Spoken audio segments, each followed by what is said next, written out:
Hi there, everybody. Lauren O'Quinn here with Trajectory on Location. It's with great honor that I introduce our next interviewee. Dr. Edward Mikhail is this year's recipient of the USGIF Lundahl-Finnie Lifetime Achievement Award, and we're thrilled to speak with him today. Dr. Mikhail, welcome. How are you? I'm just fine, thank you. Great to see you. First of all, congratulations on your award. Thank you very much, I appreciate it. Now, for those who may not have been able to attend the award ceremony, can you give us a brief recap of your trajectory through this industry? I graduated from Cairo University in Egypt with a Bachelor of Science in Civil Engineering. I was very interested in designing bridges and tall buildings, but for reasons I need not go into now, that are related more to politics than anything else, and we don't want to get into that. I could not get a scholarship in that discipline. So I shopped around and I found out a scholarship associated with Cornell University to do a PhD in what is called photogrammetry. And I used to say, photo what? And for the longest time, I couldn't actually spell it correctly. It's with two M's, and I always spelled it with one M. So that's how I really ended up in a discipline that literally became my career for the last almost 60 years. So it took me about 2.5 years at Cairo University as an instructor. Got out of the country, went to Cornell in 1960, January 1960, and finished in 63 with a master's and doctorate in photogrammetry and geodesy, which are really two of the core technologies for GEOINT. Right. And then in the process, I had been introduced to positions in the US government, in the Canadian government, as well as with a company, through training. And then I had a dilemma. When I came back to I went in Canada, by the way, for 2.5 years working for a company. What do I do? Do I come back to a company position? Do I come back to the government? Or do I go back to education? And to me, it was very straightforward. Education is much, much more diverse activity. I could do teaching, and I get a great deal of pleasure out of explaining complicated concepts to students. I do research, and at the same time I do consulting. And there was an opening in Berkeley and an opening in Purdue. Well, I didn't know what Purdue was, believe it or not. I was, in an Ivy League school. Right. So I got a map, and I found out Purdue is right here in the middle of Indiana. My wife, Laverne, comes from Winnetka. That's only 130 miles. Decision made. That was it. I had to go to where it was close to family. I didn't have anybody here. And then I stayed there ever since. The one really nice thing is the job gave me an opportunity to build a brand new graduate program in that field, which was actually an up-and-coming field.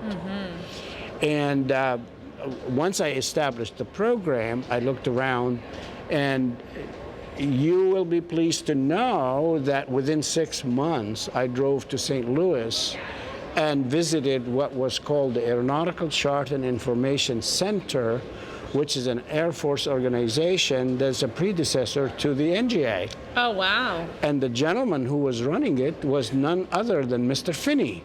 Really? So I had the absolute pleasure of meeting Mr. Finnie. Little did I know at that time that I would be standing here in the morning receiving that award, which never occurred to me that would ever happen to a guy like me. But nevertheless, I sold him a program on PhD program. They took them 2 weeks to decide yes.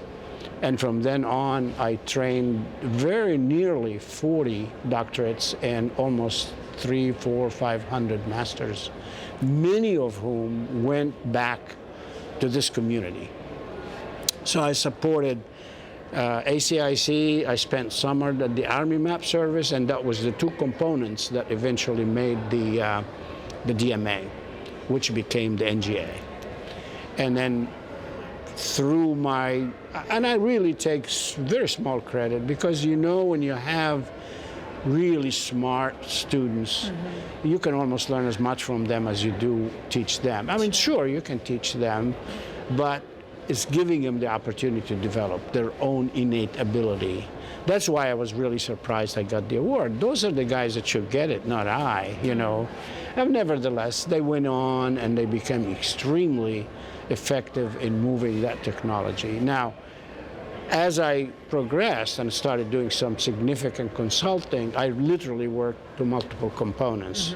So not only just the NGA, which is big enough as it is, but I did one that used to called INPEC, which is the imagery science, and I had at least, 4 or 5 PhDs from there. Wow. I actually supported the military as well. I had Air Force pilots come and get a master's in the subject matter.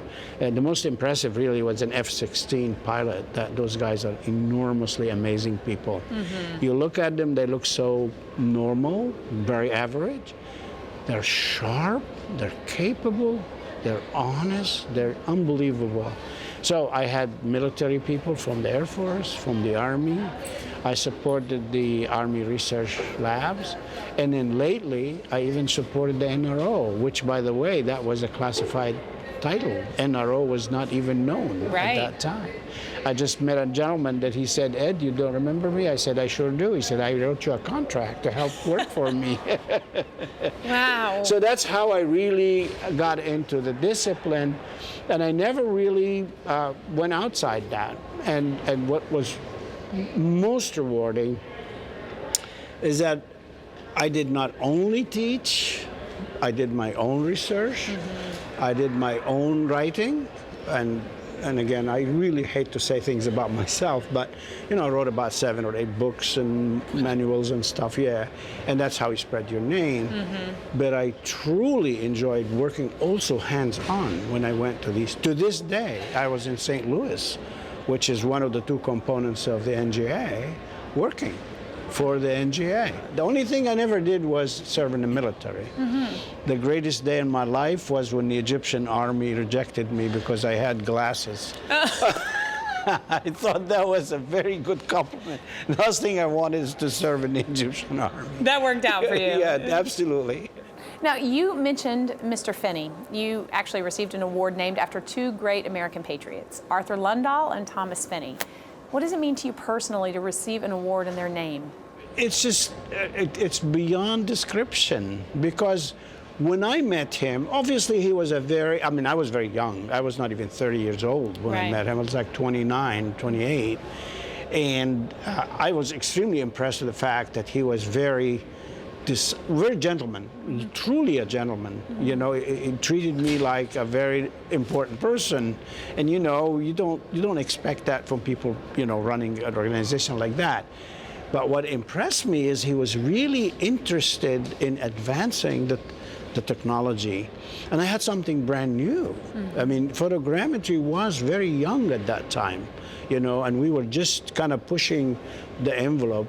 And then I offered him that program, and like I said, 2 weeks, and I started, they had the first PhD student apply. And then from then on, it became remarkable. I am absolutely honored. I mean, I am even looking at the list of the people that won it before me, because I'm the first educator. They did not have anybody in education. You know, I mean, when you think of the person who runs the Defense Mapping Agency, or the one who, 3-star general, or someone who is a DNI, the Director of National Intelligence. By the way, I briefed him personally, that gentleman, again in St. Louis. But, you know, I think of myself more as just as a professor, you know. And now my kids take an issue with that. I bet they do. Yeah, right. But honestly, I feel extremely honored that I have my name put with that list to honor these incredibly important people that really are good for our nation. And as a naturalized citizen, it means a heck of a lot more to me than most people realize. Right. Because we come to this country with the highest respect for what it stands for. And we believe that its safety is just paramount, and we do anything to help with that. And if I, in the smallest measure ever, did help that way, I am satisfied, very satisfied, and pleased. That's so great. Well, with your wisdom and experience accrued through the years, I'm really curious about your thoughts in the industry. What interests you? What trends are you following? Where do you see the industry headed? The most interesting thing is that when I started, and I can only concentrate on photogrammetry, although it's, of course, it's GEOINT in general, because, like I said, it's a very core technology. It's imagery, and everything we do is geo is half the GEOINT. Sure. So I'm the geo guy. I'm not an intelligence guy, but everything we do supports the int part, right? So when we started, everything was so simple: an aircraft, a humongous camera, and little machines you do with your hand. Now you look around, they had me mentor 30 gold ticket awardees. Yes, You know those yes, guys? we do. Okay. Well, I projected an image with the current, what I call, platforms and sensors, because there are really three components to GEOINT. There's a platform where the sensors reside. There are the sensors themselves, and then there is the processing. You can call it computers, you can call it algorithms, whatever you want, but those are extremely important. Well, I put a picture with those two in particular, and the one that absolutely impressed them, do you know what a Roomba is? Yes. The vacuum, the automatic vacuum, yes. Did you know that the algorithm that runs it is one of the most sophisticated photogrammetric algorithm? Really? That's the truth. Because it's got mapping software in it, doesn't it? It has a software. If you want to Google it, it's called VSLAM. V for visual, SLAM is for simultaneous localization and mapping. Right. And that's photogrammetry. It's just in the lingo of computer vision, but they're exactly the same thing. So when you put that in there, and the people are looking at you and say, what has that got to do with what you're doing? It's the same thing. The same thing. So you know, the most exciting thing I'm seeing right now is what I call integration. We always had, you know, people taking pictures and doing maps, or taking pictures and extracting locations, and taking pictures and then coming down and then processing it. Right. What I really, really like is the fact that the pictures are now being taken from everything.